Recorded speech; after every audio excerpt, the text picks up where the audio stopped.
राधे राधे बच्चों। तो चलिए आपके लिए लेकर आए हैं स्ट्रक्चर नंबर 51।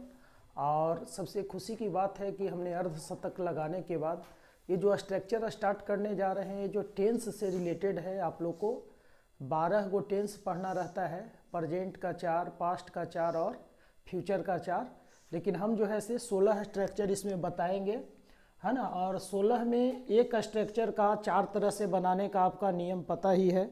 अफर्मेटिव है, निगेटिव है, इंट्रोगेटिव है और निगेटिव इंट्रोगेटिव है, या फिर उसको हम लोग कंजंक्शन इंट्रोगेटिव भी बोल सकते हैं। तो चलिए आइए, स्ट्रक्चर नंबर 51 जो है क्या दिया हुआ है, सब्जेक्ट है प्लस V1 या V5 है प्लस ऑब्जेक्ट है। ये अफर्मेटिव सेंटेंस है, सकारात्मक वाक्य है। लेकिन जो है प्रेजेंट इंडेफिनिट टेंस का है। प्रेजेंट इंडेफिनिट टेंस का हिंदी होता है सामान्य वर्तमान काल। क्या होता है? सामान्य वर्तमान काल।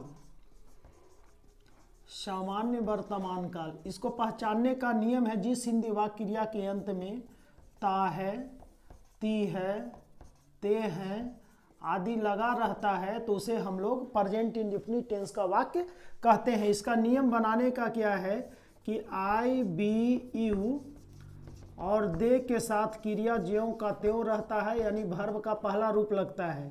और यदि ही, सी, ईट या किसी का नाम आ जाए तो उसके साथ वर्ब का पांचवा रूप लगाते हैं। जैसे अब एग्जाम्पल आ जाए, मैं पढ़ता हूँ, मैं पढ़ता हूँ। इसको बनाना है तो स्ट्रक्चर दिया हुआ है, तो मैं का अंग्रेजी क्या होगा? आई।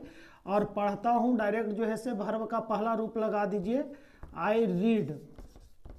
आई रीड ये हो गया। अगर रहता कि वह पढ़ता है, वह पढ़ता है, तो क्या बनाते? ही, और ही के साथ हो जाएगा रीड्स हो जाएगा, है ना। यही अंतर है। इसको बोलेंगे V1 और इसको बोलेंगे V5।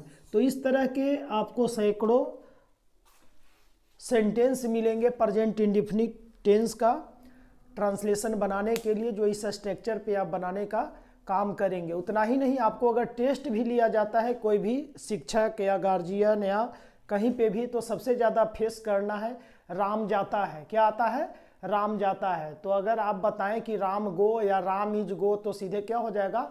गलत हो जाएगा। राम गोज होता है। और ये भी अगर आप बताते हैं कि राम गोज, तो प्रश्न आ जाएगा कि राम गोज काहे होगा, राम गो काहे नहीं होगा। तो आपको बताना है जो नियम बताए हैं कि आई वी यू दे के साथ क्रिया ज्यों का त्यों रहता है, और ही सीट नेम के साथ क्रिया के अंत में SEIS लगा दिया जाता है। Thank you. राधे राधे।